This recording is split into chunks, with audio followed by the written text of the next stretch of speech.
Sebagai gedung tua peninggalan Belanda, Gedung Lawang Sewu ini salah satu bangunan terangker yang ada di Asia. Hai, wassalamualaikum warahmatullahi wabarakatuh. Terima kasih sudah klik video ini. Oke, di malam Jumat ini Nadia akan kembali membawakan sebuah cerita apa?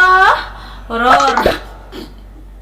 Oke, di video kali ini Nadia akan kembali membawakan sebuah cerita horor. Buat kalian yang baru join di channel ini, selamat datang. Kenalin, aku Nadia Omara. Aku akan terus upload di setiap minggunya, yaitu hari Selasa untuk membahas biografi, Kamis membahas horor, dan Sabtu untuk membahas kriminal atau konspirasi, Wak. Jadi untuk yang baru join atau mungkin yang belum subscribe nih, yang si nonton aja belum klik subscribe, coba di subscribe dulu, Wak. Ya kan? Biar itulah pokoknya biar mantap. Dan karena sekarang hari Kamis, waktunya horor-hororan. Di video kali ini Nadia akan kembali membahas sebuah cerita. Kok diulang lagi sih, Nat?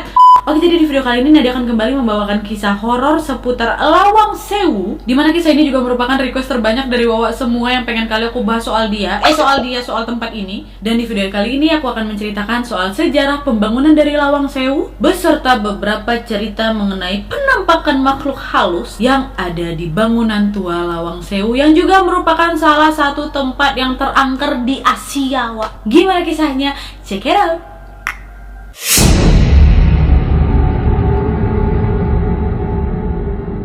Oke, Wak, jadi seperti yang kita tahu, nggak cuma untuk warga Semarang aja nih, kurasa seluruh Indonesia juga tahu bangunan Lawang Sewu ini, ya kan? Seperti kita tahu, kota Semarang menyimpan banyak sekali tempat wisata, mulai dari wisata alam, religi, sejarah hingga budayanya, ya kan, Wak? Tapi yang paling bikin melekat dengan kota Semarang ini, kalau aku sih, Wak, ya ini Gedung Lawang Sewu ini. Salah satu ikon dari kota Semarang yang sangat indah dan memiliki nilai budaya tersendiri, dan kerap menjadi objek wisata bagi wisatawan yang mengunjungi kota Semarang ini, Wak. Yang menarik dari bangunan yang didirikan di tahun 19-an ini, tidak hanya sejarahnya yang unik aja, Wak, tapi yang paling dikenal dengan kita-kita yang suka horor, ya kisah-kisah mistis dan pengalaman beberapa wisatawan yang mengaku sempat melihat penampakan di gedung tua ini, Wak. Nah, itulah yang membuat Gedung Lawang Sewu ini merupakan salah satu bangunan terangker yang ada di Asia. Sebagai gedung tua peninggalan Belanda, gak heran banyak cerita-cerita seram seputar Lawang Sewu, ya kan? Dan konon katanya di setiap wilayah yang ada di Lawang Sewu ini terdapat makhluk halus yang bermacam-macam, Wak. Mulai dari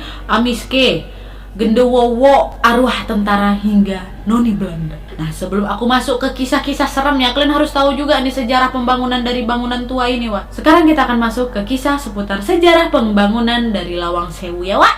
Check it out.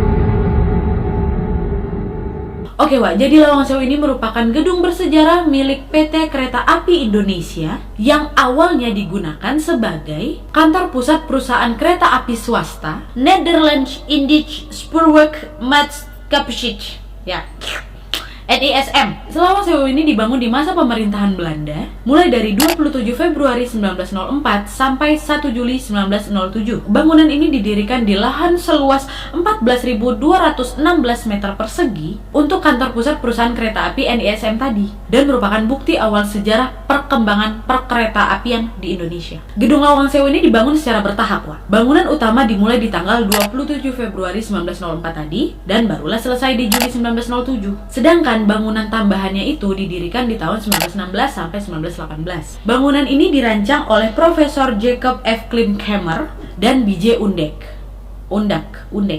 arsitek dari Amsterdam dengan ciri dominan Eropa, elemen lengkungan, dan sederhana. Bangunan ini didirikan menyerupai huruf L serta memiliki jumlah jendela dan pintu yang sangat banyak, Wak. Hal ini digunakan sebagai sistem sirkulasi udara tuh. Nah, karena pintunya yang banyak inilah, Wak, makanya dia ini dinamakan Lawang Sewu, yang berarti 1000 pintu. Bangunan Lawang Sewu ini juga terdiri dari beberapa gedung, Wak. Ada gedung A, gedung B, gedung C, gedung D, gedung E, sama ruang pompa. Selain desain bangunannya yang unik, Lawang Sewu juga memiliki ornamen kaca patri yang berasal dari pabrikan Johannes Laurens Cotton, di mana kaca patri tersebut bercerita tentang kemakmuran dan keindahan Jawa, Wak. Kekuasaan Belanda atas Semarang dan Batavia atau Jakarta, serta kekuasaan Belanda atas Semarang dan Batavia, dan juga kota maritim serta kejayaan kereta api. Ragam hias lainnya pada Lawang Sewu ini antara lain adalah ornamen tembikar pada bidang lengkung di atas balkonnya, Wak. Ada juga kubah kecil di puncak menara air yang dilapisi tembaga,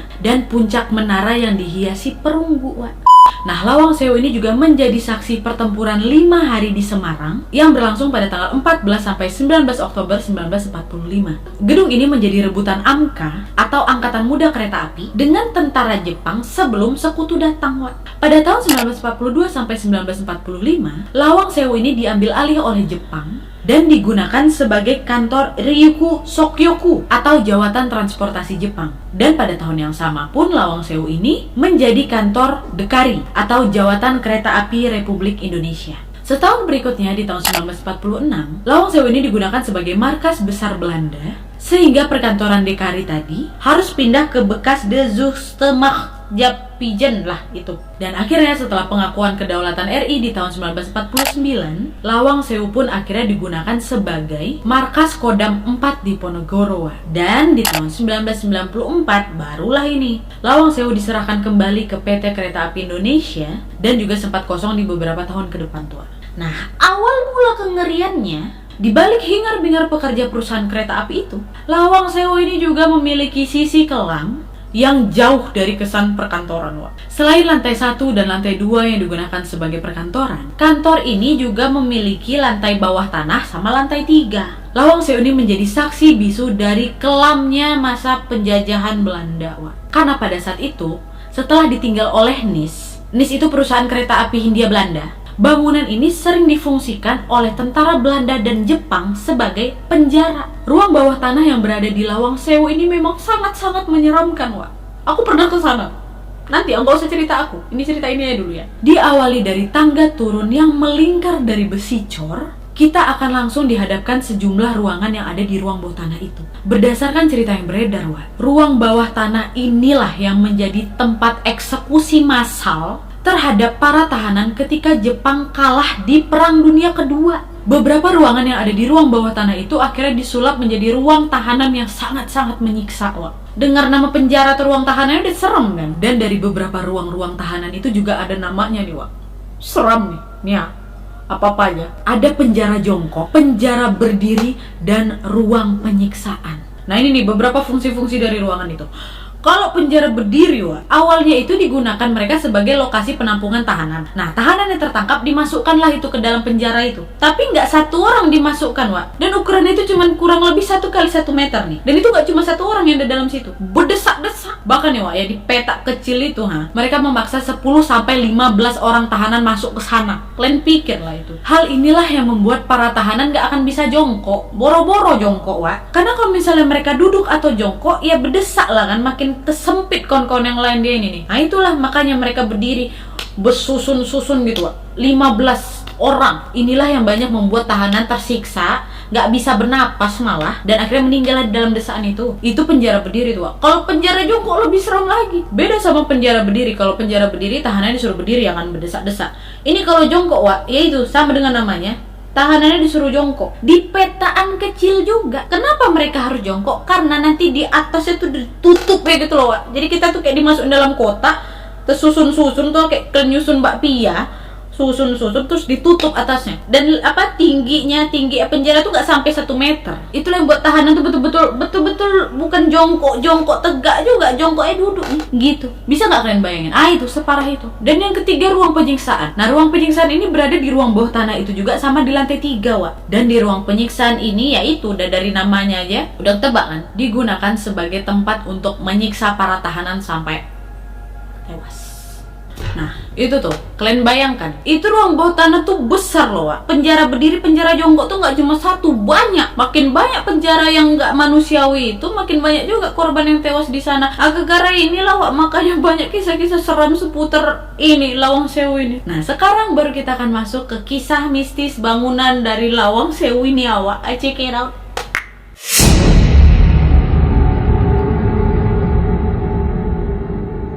Nah, jadi, Wak, gedung ini tuh memang sempat kosong tahun 1994 sampai tahun 2006. Waktu itu mungkin warga di luar Semarang nggak begitu tahu nih keangkeran dari Lawang Sewu. Tapi popularitas dari keseramannya Lawang Sewu ini merebak setelah ada acara uji nyali itu. Aku ingat kali tuh waktu kecil dunia lain tuh, Wak. Zaman-zaman dunia lain, ingat gak kalian? Nah, gara-gara acara ini yang membuat popularitas dari keseramannya Lawang Sewu itu merebak se-Indonesia. Karena, Wak, di acara dunia lain itu ada satu peserta yang sedang beruji nyali di sana. Dia itu duduk lah, Wak, di salah satu lorong yang ada di ruang bawah tanah itu, ya kan. Terus nggak lama setelah peserta itu duduk di situ, kamera langsung merekam ada sosok wanita yang berdiri di samping dia. Ada sosok wanita yang berdiri di pintu samping si peserta itu, samar-samar keluar. Terus ada suaranya lagi, Wak. Cewek, rambutnya panjang, bajunya putih. Aku ingat kali tuh, waktu itu aku sempat nonton soalnya. Dan itu betul-betul jelas, Wak. Dan itu belum masa-masa settingan. Dulu belum ada, aku lupa tahun berapa ya. Aku SD apa SMP tuh. Beberapa detik gitu, Wak, dia muncul sangat gitu. Langsung lah si abang ini nggak kuat, nyerah, dia melambaikan tangan ke kamera.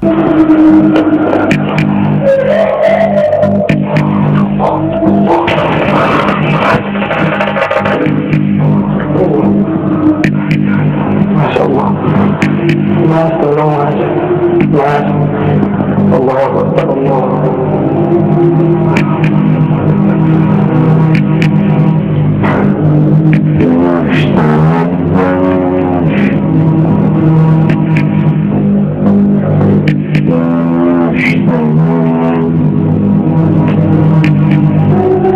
Dan katanya, nih ya, katanya si peserta uji nyali itu 3 hari kemudian setelah melakukan uji nyali itu meninggal dunia. Katanya kayak gitu. Katanya loh. Dan waktu aku tanya ke gate yang ada di sana dulu tuh, Wak, ya, waktu aku zaman-zaman kuliah di Jogja, terus kami pergilah kan ke Lawang Sewu itu. Memang karena ingin membuktikan itu. Dulu masih boleh masuk nih, Wak. Jadi waktu itu aku sama teman-teman aku diantarkan sama gate-nya, duduk di tempat abang itu duduk, terus betul-betul disuruh matikan senter supaya bisa merasakan sensasi uji nyali juga gitu di situ, Wak. Dan itu memang seram kali. Kalau pengalaman aku pribadi nih ya, pengalaman aku pada saat senter itu dimatikan, itu kan bawah tanah kan, Wak. Sepi, nggak ada suara sama sekali. Tapi pada saat itu dimatikan, entah kenapa kami semua mendengar seperti ada suara kereta api. Gitu, nggak tahu, mungkin memang telinga kami berdengung apa kayak gimana, cuman itu sensasi kami pada saat mencoba uji nyali sedikit di tempat itu. Dan pada saat itu kami juga sempat tanya ke Mas Gate-nya, Mas, bener nggak sih, Mas, katanya yang uji nyali di situ meninggal? Nah, Bang ini juga waktu itu, Mbak, menginformasikan, aduh Mbak, saya tidak boleh memberikan informasi ini, saya juga sih sebenarnya nggak tahu pas. Nah, dari situ timbul tanda tanya besar nih, kok abang ini nggak mau kasih tahu ya? Kok kayak seperti memancing-mancing seolah-olah itu benar adanya? Tapi juga sebenarnya pada saat itu kami cuma mikir, oh ya udah, abang ini nggak tahu. Padahal di otak aku tuh berpikir, jangan-jangan abang ini sedang menyembunyikan sesuatu nih gitu. Mungkin kalau diantara kalian ada yang tahu informasi sebenarnya bagaimana keadaan abang yang uji nyali itu, Wak, komen di bawah tolong. Ini jadi misteri nih. Jadi setelah acara uji nyali itulah makin banyak menarik para wisatawan atau para masyarakat untuk datang juga ke sana beruji nyali ya, kayak kami inilah. Nah, terus nih, Wak, ya, di gerbang utama sebelum masuk ke ruangan utama, ada pengunjung yang mengaku pernah melihat bayangan putih yang menembus tembok. Dipercaya bahwa bayangan putih itu adalah sosok Poci dengan muka yang rusak. Alah, sendirian lagi. Ya, itu pokoknya. Nah, terus ada juga kesaksian lainnya dari seorang pengunjung yang mengaku pada saat dia masuk ke dalam Lawang Sewu, tepatnya di gedung A, pengunjung itu langsung berada di ruang utama tuh, karena memang gedung A itu adalah gedung utama. Dan pengunjung ini mengaku melihat penampakan tangan hitam yang sangat-sangat besar menutupi jendela. Dan penampakan tangan hitam ini tidak hanya dilihat oleh satu pengunjung aja, tapi banyak pengunjung yang mengaku melihat penampakan tangan hitam di jendela itu, Wak. Kok tiba-tiba merinding aku ya? Nah, terus ada juga, Wak, di bagian sudut langit-langit ruang utama itu pernah ada cerita seseorang yang tidak sengaja menyenter ke arah sana dan melihat sosok yang sama seperti yang dilihat pengunjung pertama tadi, yaitu bayangan putih menembus tembok, Wak. Dan bayangan putih itu tidak hanya sekali dia lihat, tapi berkali-kali, seolah-olah sedang mengelilingi dia. Dan di ruang utama itu sebenarnya banyak pintu-pintu yang terkunci, Wak. Dan pintunya itu terbuat dari besi dan baja. Karena nggak bisa dibuka, banyaklah itu pengunjung yang berpikir, ini jangan-jangan ada apa-apa nih di dalamnya. Mungkin ada harta karun ataupun emas-emas peninggalan Belanda. Mereka mikirnya kayak gitu. Dan itu juga merupakan salah satu pantangan yang ada di Lawang Sewu, yaitu jangan pernah berani-berani menerobos masuk ke ruangan yang dikunci ataupun dilarang oleh petugas yang ada di sana. Nah, katanya jika ada pengunjung yang nekat menerobos masuk, membobol atau mendobrak pintu itu, maka siap-siaplah itu bakal ditakutin sama sosok-sosok penunggu yang ada di sana, yaitu bukan sosok lokal, Wak, sosok penampakan tentara Belanda yang diduga itu merupakan tentara-tentara yang tewas di situ. Dan dianggap sosok-sosok tentara Belanda dan Jepang ini adalah mereka-mereka yang seakan menjaga beberapa ruangan-ruangan penting di Lawang Sewu itu. Dan digambarkan sosok tersebut berpenampilan tentara zaman penjajahan, lengkap dengan persenjataan laras panjang. Dan katanya penampakan mereka ini akan diawali dengan hembusan angin yang sedikit demi sedikit akan menjadi hembusan kencang, diikuti dengan wangi kemenyan, Wak. Selain tentara Belanda dan Jepang, penampakan yang kerap muncul ketika pantangan dilarang oleh pengunjung adalah noni Belanda, Wak. Konon katanya kemunculan noni Belanda ini sering dibarengi oleh jeritan misterius. Menurut kabar yang beredar, jeritan ini berasal dari seorang noni Belanda yang ketakutan ketika melihat tentara Jepang membantai tentara Belanda pada saat itu. Dan noni-noni ini memang banyak, Wak, gak cuma satu. Noni-noni ini ditahan dan ya udah dilecehin juga sama tentara Jepang sebelum akhirnya mereka ini dipenggal secara sadis di ruang penyiksaan di bawah itu. Tapi katanya noni-noni Belanda ini tidak mengganggu orang-orang yang tidak nekat masuk ke gedung-gedung ke ruangan-ruangan terlarang. Jadi kalau kau nggak bertingkah, aku nggak muncul. Kalau kau bertingkah, muncul aku. Nah, seperti yang aku ceritakan tadi, di ruang bawah tanah itu kan adalah tempat penyiksaan para tahanan kan. Ruang penyiksaan, penjara jongkok, penjara berdiri. Dan tidak heran semua tahanan yang masuk ke ruangan ini pasti akan meninggal saking tersiksanya, Wak. Pasti.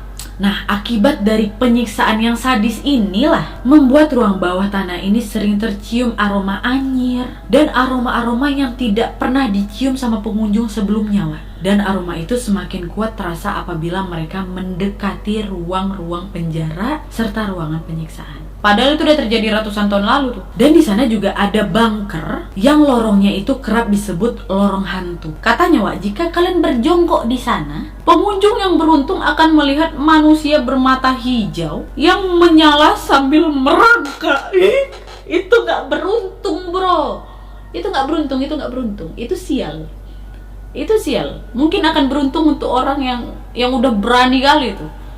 Mana ada beruntung melihat manusia mau mata hijau, mau mata apa, kok udah merangkak terus dia goib, itu tetap seram ya kan, Wak? Ada aja. Dan juga selain sosok bermata hijau itu, Wak, ada pula nih ya keberuntungan yang lain mengatakan kalian akan melihat satu bayangan yang akan kerap terus mengikuti setiap langkah kalian apabila berada di Lawang Sewu itu. Bayangan itu juga akan merangkak dari atas, berusaha mendekati siapa saja yang berhasil melihat dia. Nah, ini katanya beruntung. Aku biarlah nggak usah jongkok di sana. Dan sosok-sosok yang merangkak ini diduga arwah-arwah tahanan dari penjara jongkok tadi. Dan jarang sekali pengunjung yang mau menghabiskan waktu yang agak lama di ruang bawah tanah itu, karena yang pasti suasana yang gelap dan kurangnya sirkulasi udara sering membuat para pengunjung bingung dan melamun, Wak. Dan hal ini juga yang membuat banyak pengunjung lainnya kesurupan. Salah satu pengalaman kesurupan disampaikan oleh salah satu petugas ruangan itu, di mana dia menceritakan bahwa ada seorang pengunjung wanita yang kesurupan di sana,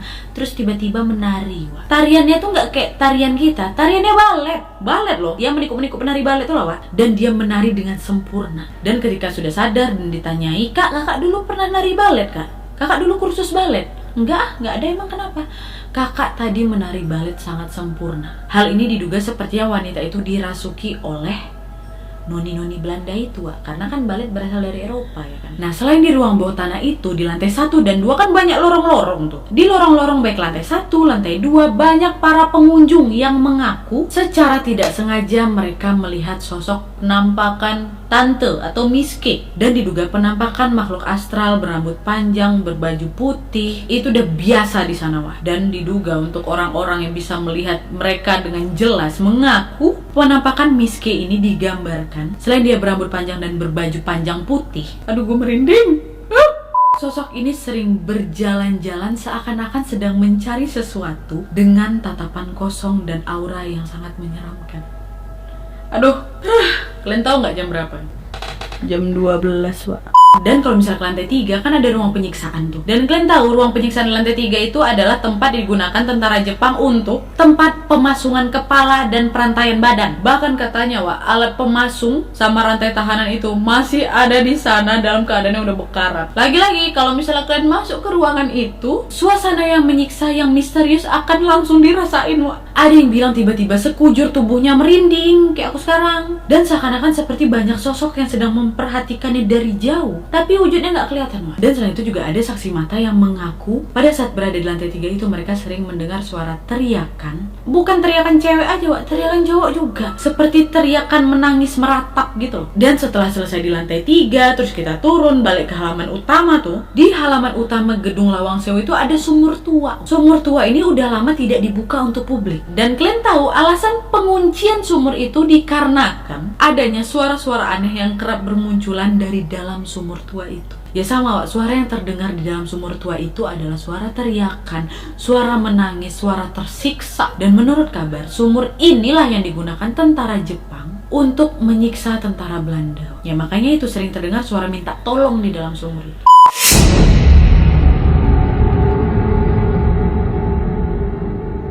Gimana keadaan Lawang Sewu sekarang, Lawang Sewu yang dulunya sudah tidak terawat, kumuh, sudah mulai direnovasi dan dipelihara sejak tahun 2009. Seiring waktu, penampilan Lawang Sewu pun semakin bagus, semakin menakjubkan, dan akhirnya diresmikan menjadi objek wisata Kota Semarang. Lawang Sewu bisa dikunjungi mulai dari jam 7 pagi sampai jam 9 malam, dan tiket yang dikenakan untuk orang dewasa sebesar Rp10.000, sementara untuk anak-anak Rp5.000. Dan pengunjung juga bisa menyewa pemandu dengan membayar Rp70.000 per 1 jam, dan pemandu ini akan menemani dan menjelaskan sejarah Lawang Sewu kepada kalian. Halaman Lawang Sewu juga semakin indah berkat penerangan lampu-lampu serta perbaikan taman yang menjadi daya tarik wisatawan apabila berkunjung ke sana. Dengan penerangan ini, pemandangan saat mengunjungi Lawang Sewu udah gak suram lagi. Bahkan pemandangan Lawang Sewu ini selalu direkomendasikan untuk pengalaman-pengalaman baru yang lebih berkesan dan cocok juga untuk menjadi spot-spot foto tuh. Para pemandu juga tersedia di malam hari dan dilatih agar selalu memberikan rasa aman kepada pengunjung dan dilarang untuk membahas topik sensitif seputar cerita mistisnya Lawang Sewu. Nah, kalau untuk mengunjungi ruang bawah tanah itu udah nggak bisa, udah ditutup sejak tahun 2014. Beruntung aku masih bisa ngunjungin kemarin, karena sudah tidak lagi dibuka untuk umum sekarang, Dan saat ini pun gedung Lawang Sewu ini digunakan sebagai museum yang menyajikan berbagai koleksi dari masa ke masa perkereta apian di Indonesia, Koleksi yang dipamerkan antara lain koleksi Alkmaar, mesin Edmondson, mesin hitung, mesin tik, replika lokomotif uap, surat berharga, dan lain-lain, Dan selain menjadi tempat wisata sejarah, gedung Lawang Sewu ini juga dapat disewa untuk kegiatan pameran, ruang pertemuan, pemotretan, syuting, pesta pernikahan. Jadi biar rame gedung Lawang Sewu itu udah gak serem lagi sekarang. Dan bahkan biar kalian tahu, mungkin kalau kalian ada pencinta film Indonesia, katanya juga ya film Ayat Ayat Cinta 1 sama Bangku Kosong apa yang Laudya Chintya Bella sama si Dimas Beck itu, syutingnya di situ, karena memang pada dasarnya gedung ini memiliki nilai estetik yang cukup tinggi. Jadi buat kalian yang belum sempat masuk ke ruang bawah tanah di Lawang Sewu ini, aku bilang alah sayang, nggak sempat. Kalian kan aku sempat. Mari kita berdoa semoga dibuka lagi. Enggak lah, jangan. Pasti mereka menutup ruang bawah tanah itu dengan alasan yang kuat. Mungkin gara-gara terlalu banyak yang kesurupan, atau mungkin cukup mengganggu warga sekitar, apa kayak gimana, demi kebaikan bersama kira ditutup, ya kan? Oke, jadi itu tadi ceritanya. Gimana menurut kalian? Ada atau tidak Semarang di sini yang tahu informasi tambahan seputar Lawang Sewu ini? Bisa komen di bawah. Atau mungkin ada lainnya yang sudah pernah mengunjungi dan beruji nyali di Lawang Sewu ini. Apa pengalaman mistis kalian? Boleh juga komen di bawah, ya. Oke, jadi sekian dulu videonya. Terima kasih yang sudah menonton. Kalau kalian suka video ini, klik like-nya. Jangan lupa komen di bawah untuk ide dan saran-saran untuk video selanjutnya. Jangan lupa nyalain notifikasinya supaya kalian tahu kalau aku upload video baru. And as always, jangan lupa untuk klik tombol subscribe supaya kalian sama-sama tahu informasi menarik dan menegangkan dari channel aku. See you next video, bye!